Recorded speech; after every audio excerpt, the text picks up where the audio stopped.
Hello, I'm Annie Mazes, and I handle adult library marketing at Workman Publishing. I am here at Day of Dialogue to talk to you about a ton of books that we have coming out in the next several months, and I hope that you find something on that list for you and your patrons. I can't imagine that you won't.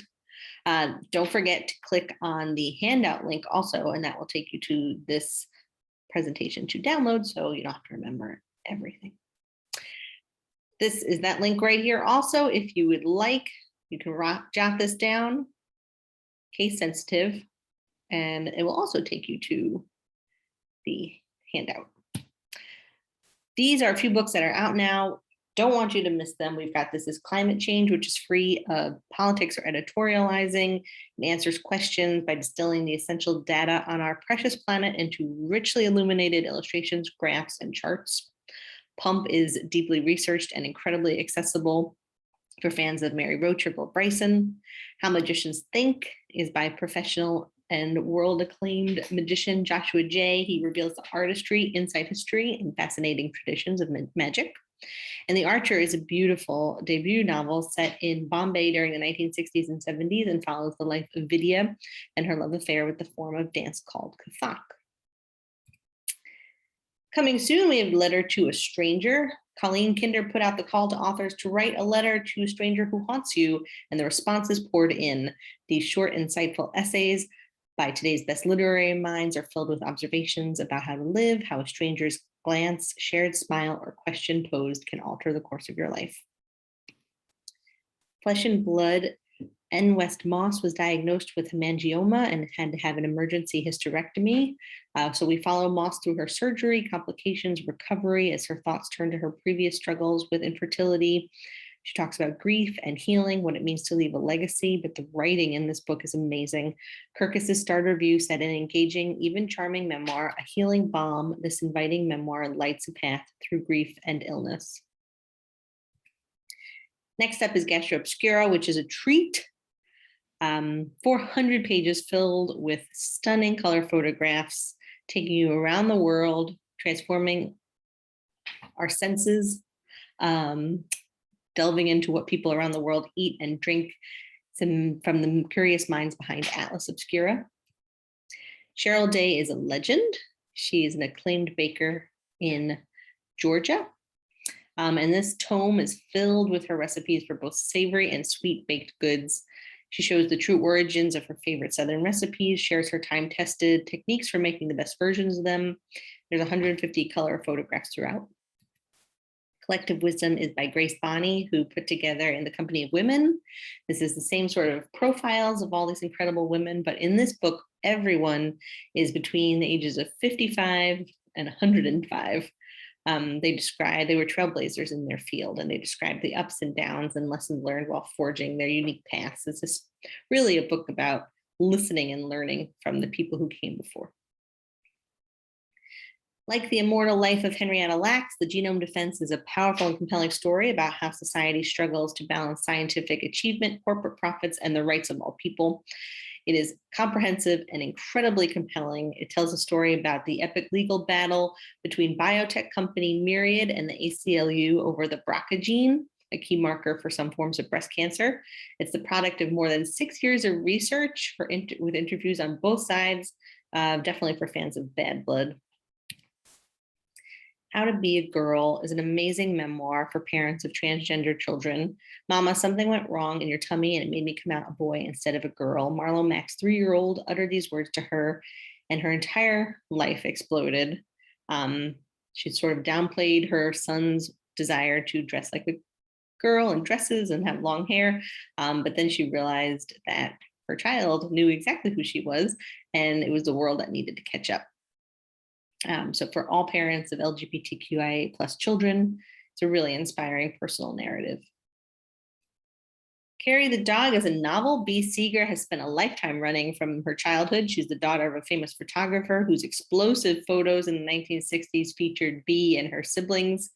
Next, now decades later, MoMA and Hollywood are calling. They want to give B lots and lots of money to unearth these photographs, and B has to face the choice to let the world in and be compensated for her childhood trauma, or leave it all locked away in a storage unit. Kirkus called it a smart, sophisticated, lively read.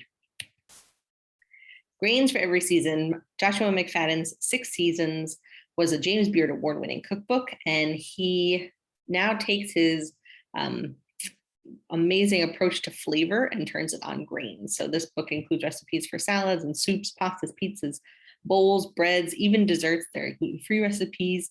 There are over 150 color photographs throughout. It's definitely a home cook in your kitchen every day. You will want to make something from this book.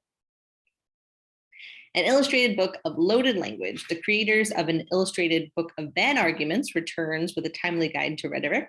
In this adorably illustrated book, Mr. Rabbit is your guide to examples of loaded languages. He mines real reporting by respected and rogue media to unmask rhetoric that shifts blame, erases responsibility, dog whistles, plays on fears, or rewrites history subtly or shamelessly.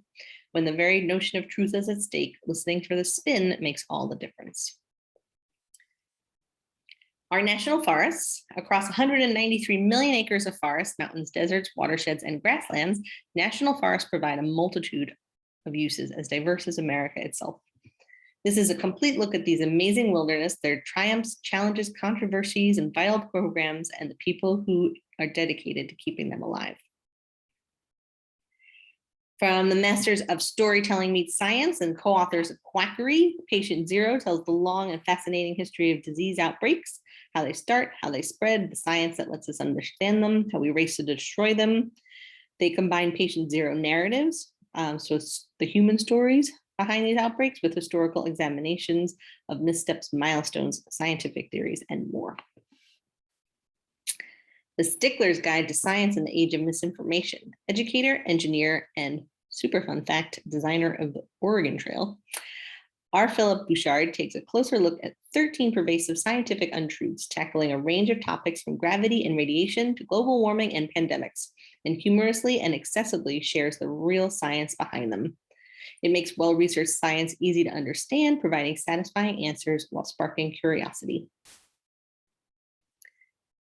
In this provocative, impassioned memoir, Jerad W. Alexander reveals what it was like to be raised on war, vividly recreating the masculine fantasies of American heroism and patriotism that animated his childhood, and at the same time, brilliantly dismantling these myths. For readers of Jarhead or The Things They Carried, Alexander helps readers understand the violent and self-replicating mythology of American patriotism from the eloquent perspective of an enlisted man. From the team behind best-selling Good Mommies Have Scary Thoughts comes a new guidebook of short essays, comics, and quick journal prompts about the stressful newborn stage, the struggles that so many parents face, and the skills you need to tap into your strength as a couple. Wonderwalls, so fun. Wall painting offers a way to achieve modern design effects in the home, and it can be accessible to everyone, even those who don't necessarily consider themselves artists. It features DIY how-to wall painting techniques that help readers discover the possibilities of paint and see their walls as their canvas. Studies show that men don't go to the doctor unless something is already wrong. Dr. Mills, founder of the men's clinic at UCLA, hoping to change that mentality. Here, men will learn how to invest in their health and make positive changes in their everyday lives, from knowing which doctors to see when and for what, to learning the best exercise programs for every decade of your life. Honor, tune in to, or if you already have, How Awesome Was She? Thridi Umregard on the fiction panel. But her new book, Honor, is the story of 2 Indian women and the courage that they inspire in each other. When Indian-American journalist Smita returns to India to cover the story of Meena, she sees a culture where the marriage of a Hindu woman to a Muslim man is a source of family shame, a culture where being a woman is often shaped by violence. While Meena's fate hangs in the balance, Smita tries in every way she can to right the scales.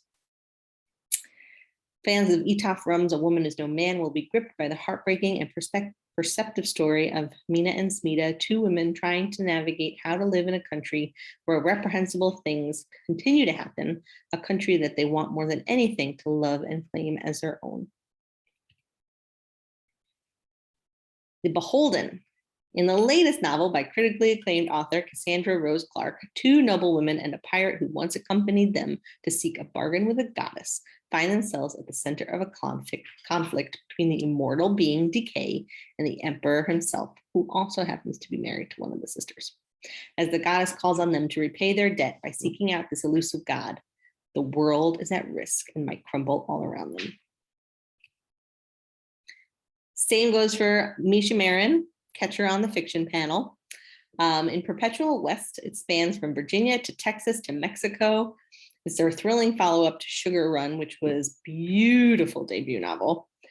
She takes us from missionaries to wrestling matches to a luxurious cartel compound and deep into the psychic choices that shape our identities. It's a sweeping novel that tells us much about America and Mexico as it does about our own natures and desires. It's incredibly engaging and a suspenseful story on how harrowing events can bring our true selves to the surface. Lonely Castle in the Mirror. In a tranquil neighborhood in Tokyo, 7 students are avoiding going to school, hiding in their darkened bedrooms away from their friends and family until the moment the mirrors in their room start shining. At a single touch, they are pulled from their lonely lives into this wondrous castle straight out of a Grimm's fairy tale. This is a poignant Japanese tale about the importance of human connection during moments of adversity and a sympathetic, insightful look at the causes of teen angst and depression in modern-day Japan. It's the Chronicles of Narnia meets The Breakfast Club, and it was a #1 Japanese bestseller and winner of an influential Japan Booksellers Award. Welcome to the Grief Club, a place where one human who experienced a terrible loss, Janine Kuo, is at the door to welcome other humans who are grieving. It's not an instruction manual or a step-by-step playbook or a memoir. Rather, it's a fresh, empathetic approach to all of the surprising, confusing, brutal, funny, and downright bizarre parts of grief.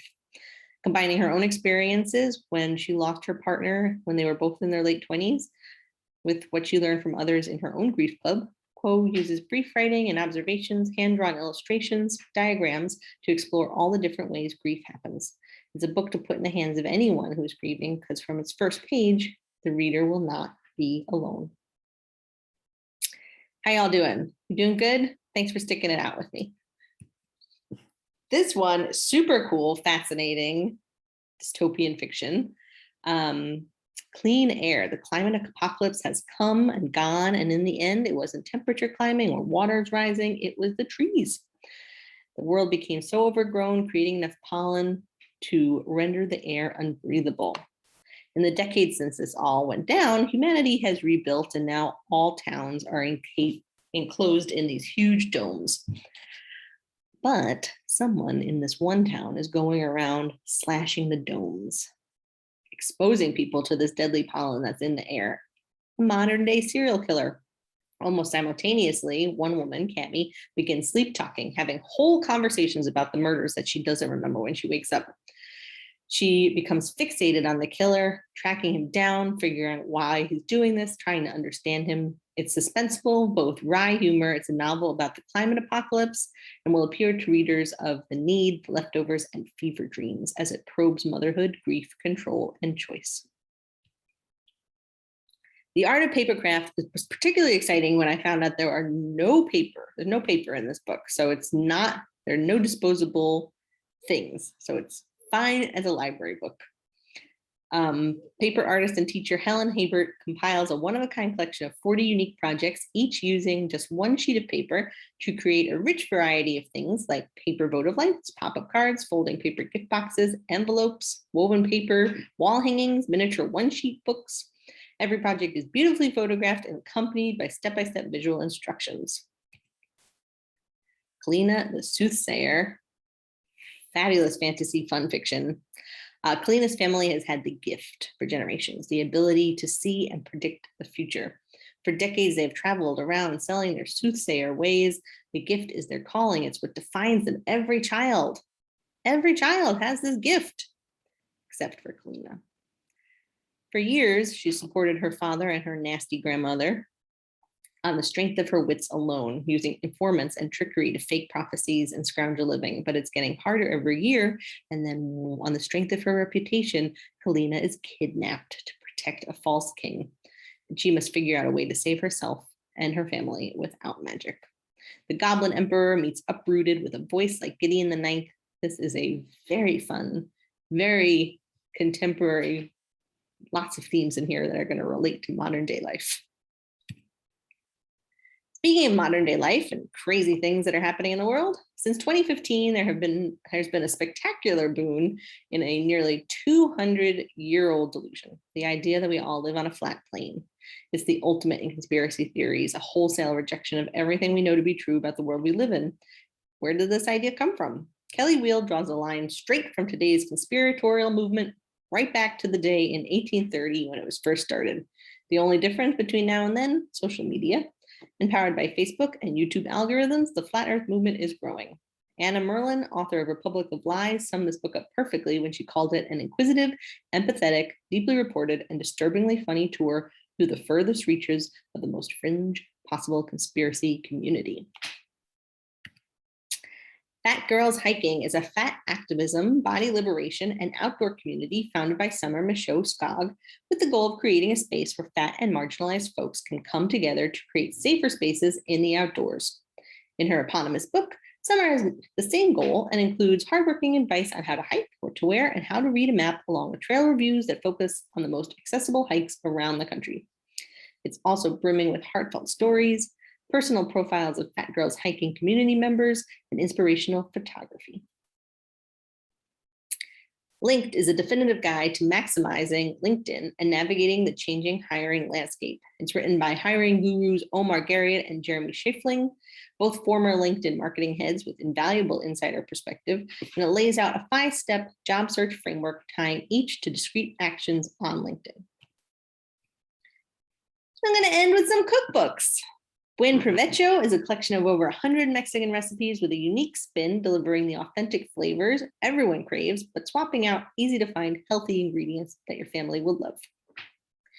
Veggies and Fish are 95 mouth-watering recipes, from grilled cucumber and fennel salad with gin and tonic salmon, tomato and tuna gnocchi, paella with string beans and tiger prawns. Whether you're a longtime pescatarian or just looking to eat more of these powerhouse ingredients, Veggies and Fish has something for you. How to Sous Vide is by the author of How to Instant Pot, and he takes his expertise decoding a complicated piece of machinery to the sous vide. Here is an accessible, thorough, rigorously tested guide to sous vide for the average home cook, with clear instructions on how to use the equipment and 100 easy, delicious recipes to make. Not just for dinner, pretty amazing. 75 recipes and ideas to elevate this beloved snack to a nourishing sheet pan dinner or dessert. And finally, Good Enough. It's a bit of a different spin on a cookbook. It's incredibly heartfelt. It's by the author of Good and Cheap.